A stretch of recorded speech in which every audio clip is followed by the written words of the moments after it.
Поскольку я сейчас нахожусь в Азии, решил покопаться в дальневосточной арт-сцене и рассказать вам о здешних современных художниках.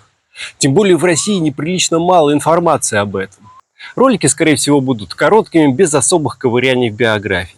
Но надеюсь, вы откроете новые имена и посмотрите с интересом на современное искусство стран Юго-Восточной Азии. Начну я с малайзийского художника, работы которого встретились мне в Национальной арт-галерее Куала-Лумпура. Этот артист работает в какой-то невероятной технике, помесь коллажа, трафаретной печати, каких-то графических наслоений, использует типографику. Мне даже отчасти его работы напомнили плакат.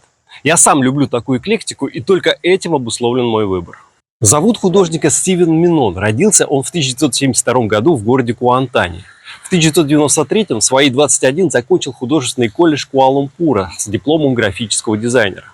Недолго поработал иллюстратором и аниматором, наверное, понял, что это не его, и с 1999 начинает выставляться. Карьера в качестве художника складывается после того, как он начал изучать трафаретную печать и импровизировать с различными техниками.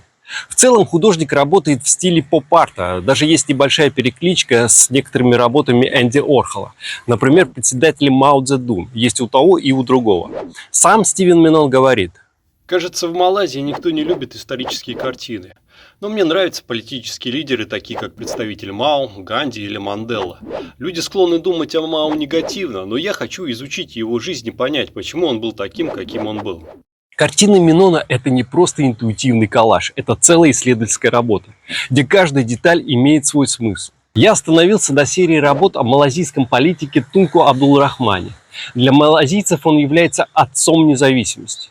Изображение этого человека можно встретить буквально на каждом шагу, от денежных банкнот до стрит-арта. Особенно распространена иллюстрация с поднятой рукой Тунку, сделанной знаменитой фотографией 1957 года. И тут необходим небольшой экскурс в прошлое. Начиная с конца 19 века Малайзия, или точнее Малайя, находится под контролем британской короны. В 1920-х годах в Малайи развиваются новые отрасли промышленности. Это разработка каучука, резины, добыча олова. Именно из-за промышленного бума в страну приезжает на заработки большое количество китайцев.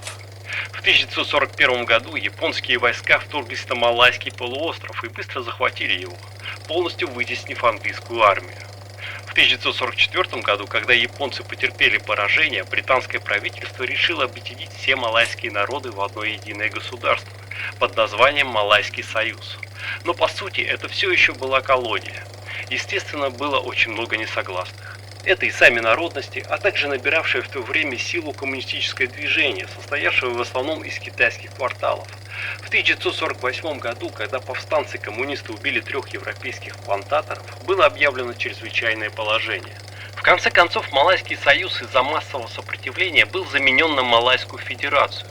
В состав федерации бывшим правителям малайских султанов вернулись их права глав государств. В 1955 году впервые были проведены свободные парламентские выборы, на которых победил Абдул-Рахман, ставший первым премьер-министром и министром внутренних дел Малайской Федерации. Он и его кабинет разрабатывают конституцию, также начинают вести переговоры с англичанами о независимости.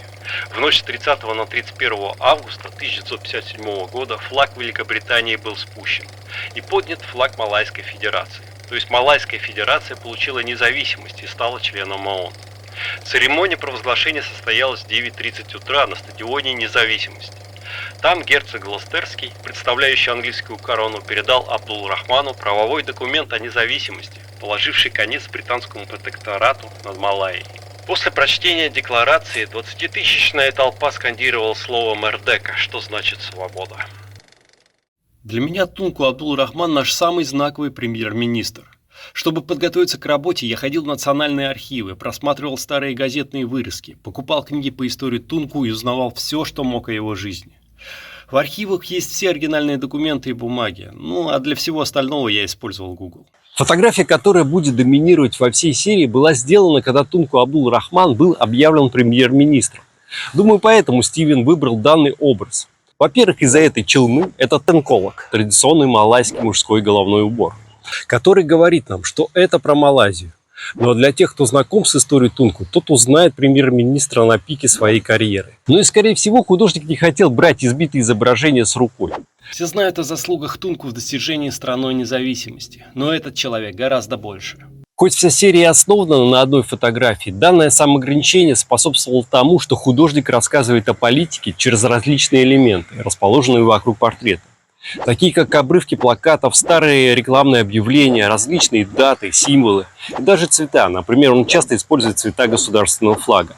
Стивен Минон завлекает зрителя в свою игру а-ля «Почемучка». Смотришь на картину и спрашиваешь, а зачем здесь это, а зачем здесь то? В работе под названием «Мердека. Серия 4» художник отдает дань страсти политика к футболу.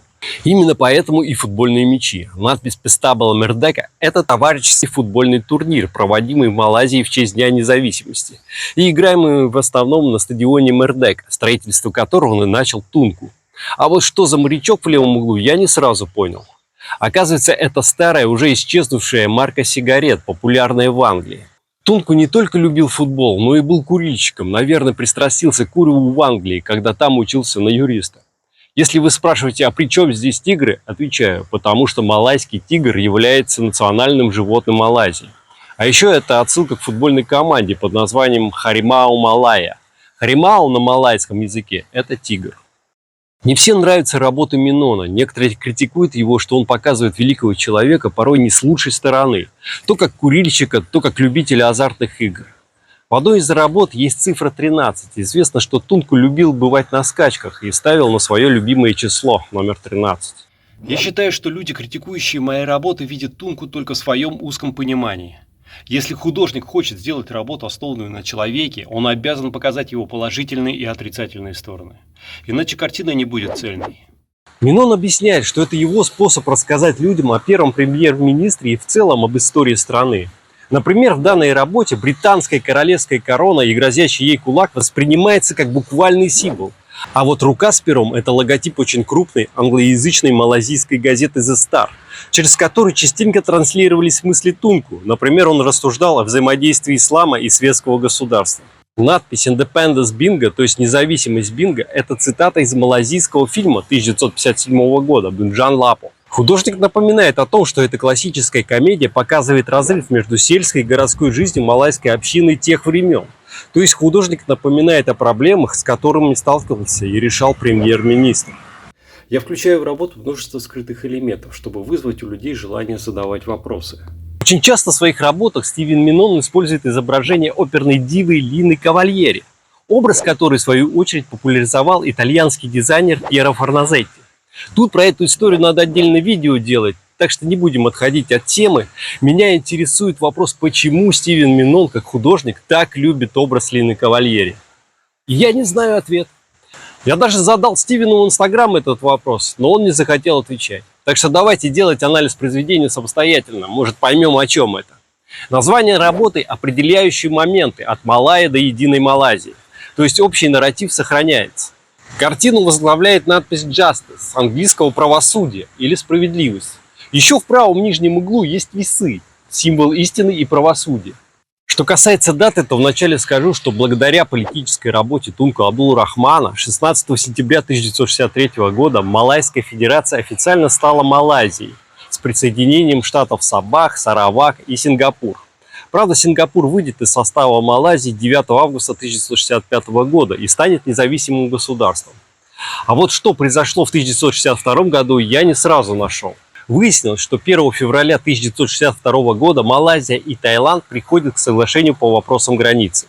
Стоит отметить, что на протяжении многих лет граница между Малайзией и Таиландом была предметом споров. Причем обе стороны претендовали на часть приграничной территории. В эту дату было подписано соглашение о совместной и мирной схеме развития Малайзии и Таиланда. Ниже слова Конституции, которая разрабатывалась в это время. Расположены по углам символы пик, это может быть снова отсылка любви Тунку к азартным играм. Да и Лина Кавальери смотрится как королева пик в таком обрамлении, что в свою очередь может служить намеком на английскую королеву. Хотя, честно говоря, это притянуто за уши. Кавальери была итальянкой, а не англичанкой. Она не принимала активного участия в политической жизни, так что как-то нелепо сравнивать ее с королевой Викторией или Елизаветой II. Можно предположить, что Стивен Минон использует изображение кавальери всего лишь как дань традиции, а-ля элемент поп-культуры. Ведь в 20-х годах она была очень популярна. Она была иконой красоты. Ее образ использовался многими художниками и фотографами, а также в рекламе различных товаров, от мыла до сигарет. Пусть размещение оперной дивы Лины Кавальери на работах Стивена Минона останется загадкой. У меня нет для вас точного ответа, кроме как моих осуждений. Мне нравится копаться в истории. Если бы я был писателем, я бы писал. Если бы я был певцом, я бы пел. Но я художник, поэтому я буду придерживаться холста, чтобы выразить свои исследования. Ну, пожалуй, я продолжу свои маленькие исследования. Нашел еще одного прикольного малазийского художника, который построил свою картину на основе очень известной фотографии Вьетнамской войны. И задается, к сожалению, до сих пор актуальными вопросами. Хотя стоп, об этом как-нибудь в другой раз.